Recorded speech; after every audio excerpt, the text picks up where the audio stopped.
Olá a todos! Vamos mergulhar direto na nossa análise de hoje. Sabe, o risco geopolítico deixou de ser apenas aquela variável abstrata que a gente lia no final dos relatórios corporativos. Hoje, ele é literalmente o principal fator de disrupção nos investimentos globais de capital, o famoso CAPEX. O que a gente está vendo agora não é uma simples guerrinha de tarifas comerciais ou manchetes que vão sumir amanhã. Na verdade, é uma reconfiguração estrutural profunda de todo o mercado de tecnologia de ponta, também conhecido como Deep Tech. E a grande sacada aqui é a seguinte: para a gente entender a tecnologia do futuro, precisamos primeiro entender a geopolítica de hoje. Para mapear direitinho como essa divisão global está acontecendo, nossa análise vai seguir uma lógica bem clara de problema, ação e consequência. Vamos passar rapidinho por 5 tópicos. Primeiro, o gargalo de Taiwan. Depois, a estratégia do friendshoring, a inflação do hardware, as sanções à China e, para fechar, o futuro tecnológico bifurcado. Então, começando pelo ponto número 1, o gargalo de Taiwan e como esse mercado ficou tão centralizado. Pensa no seguinte: a cadeia de suprimentos da fundição de silício é, de longe, a mais centralizada e vulnerável de todo o planeta. O epicentro de todo esse risco, a gigante que sustenta essa arquitetura global toda, atende por 4 letras: TSMC. E a magnitude dessa concentração se resume perfeitamente a um único número: 90%. É isso mesmo. Mais de 90% de todos os chips logicamente avançados do mundo, especificamente aqueles pequenininhos, abaixo de 5 nanômetros, são fabricados em uma única ilha. E esses processadores microscópicos e super rápidos não são apenas luxos. Eles são estritamente essenciais para operar data centers modernos de inteligência artificial e até os mais sofisticados sistemas de defesa militares. A dependência global em relação a Taiwan para ter acesso à tecnologia mais avançada que existe é quase absoluta. E bom, isso cria o que a gente chama na estatística de risco de cauda. Sabe aquele evento raríssimo, improvável, mas que se acontecer tem impactos extremos? Pois é. Na geopolítica dos semicondutores, isso significa um ponto de estrangulamento crítico criado por uma concentração geográfica absurda de uma manufatura que é essencial. A geografia de Taiwan atua como um gargalo literal. Se qualquer intempérie ou conflito interromper a produção por lá, todo o ecossistema tecnológico global, e a gente está falando de tudo, de smartphones a supercomputadores de IA, vai sofrer um choque de oferta simplesmente sem precedentes. O que nos leva ao ponto 2 da nossa agenda: a estratégia do friendshoring e a reação do Ocidente. Obviamente, as potências ocidentais não estão mais apenas sentadas observando essa vulnerabilidade gigantesca. A estratégia monumental que já está em curso agora é o famoso friendshoring. Basicamente, é um esforço pesado e orquestrado para trazer essas complexas instalações de manufatura de chips, as chamadas fabs, de volta para o solo doméstico, ou pelo menos para o território de nações que são estritamente aliadas. O objetivo central não é nenhum segredo, é estabelecer uma redundância geográfica que hoje simplesmente não existe.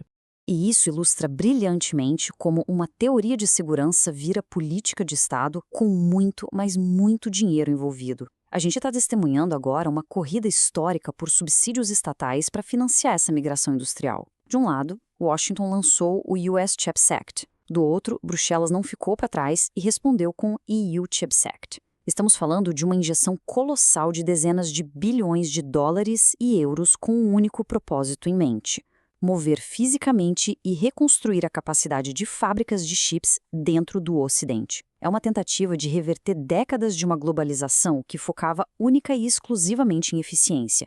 Mas claro, toda ação tem uma consequência. E chegamos ao nosso terceiro ponto: a inflação do hardware.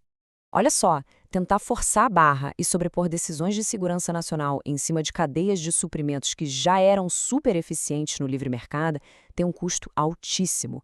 Operar uma fábrica de semicondutores nos ecossistemas dos Estados Unidos ou da Europa envolve desafios pesados.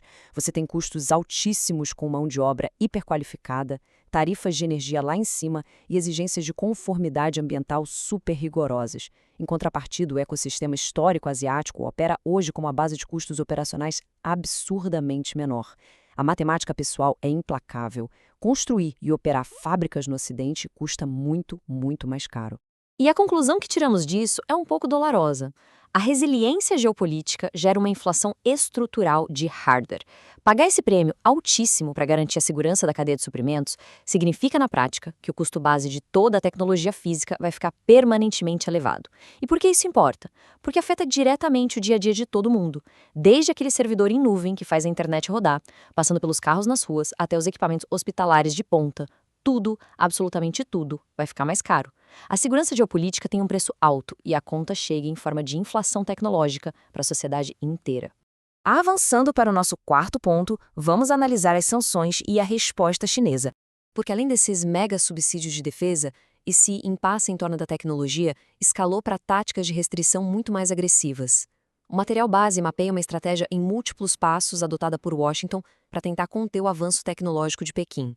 O passo número 1 é o controle estrito de equipamentos críticos de manufatura. O passo 2 já entra em um embargo bem contundente. Proibir que a holding holandesa ASML, que é a líder mundial disparada do setor, exporte as suas máquinas de litografia ultravioleta extrema para a China. Só para dar um contexto, essas máquinas são o ápice absoluto da física moderna. São estritamente vitais para conseguir imprimir aqueles circuitos microscópicos nos chips. E tudo isso leva ao passo 3, que é o objetivo estratégico final de Washington: tentar congelar a capacidade nativa e independente de Pequim de produzir chips avançados. Bom, juntando o gargalo de Taiwan, a injeção de bilhões no friendshoring e essas sanções pesadas, a gente aterrissa na nossa macroconsequência final. Ponto 5. O futuro tecnológico bifurcado. Fica muito claro, observando a dinâmica real dessas forças, que o mundo não está caminhando para uma resolução diplomática rápida e fofa que vá restaurar aquele mercado hiperglobalizado de antigamente. Muito pelo contrário, o mercado global está de fato cimentando uma divisão estrutural.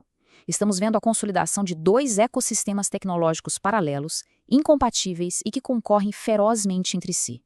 De um lado da trincheira, temos o ecossistema ocidental, liderado por Estados Unidos e União Europeia. Do outro, o ecossistema asiático, capitaneado e impulsionado massivamente por Pequim. As pontes de antigamente estão sendo implodidas e a infraestrutura do mundo está se isolando em dois grandes blocos. E para enfatizar a gravidade e o peso dessa mudança estrutural, tem uma citação no nosso material de origem que bate muito forte e conclui tudo perfeitamente. A era da tecnologia global unificada chegou ao fim. Aquele período maravilhoso onde os componentes de um celular ou de um laptop cruzavam dezenas de fronteiras, buscando sempre o menor custo e o menor atrito possível, isso agora é definitivamente coisa do passado. Acabou. O que nos deixa com uma reflexão final, super provocativa, que deve guiar quem acompanha de perto o mercado e a inovação. Como exatamente a consolidação desses ecossistemas tecnológicos, que são paralelos e totalmente incompatíveis, vai impactar o futuro da inovação global? Será que essa competição intensa, supernacionalista, vai forçar a gente a dar saltos tecnológicos ainda mais rápidos, só que de forma isolada? Ou será que a falta de cooperação, somada ao excesso de redundância e aos custos altos, vai acabar desacelerando a inovação para todo mundo? É um cenário complexo, de bilhões de dólares, e uma pergunta essencial para continuarmos monitorando. Muito obrigado por acompanhar mais esta análise até aqui.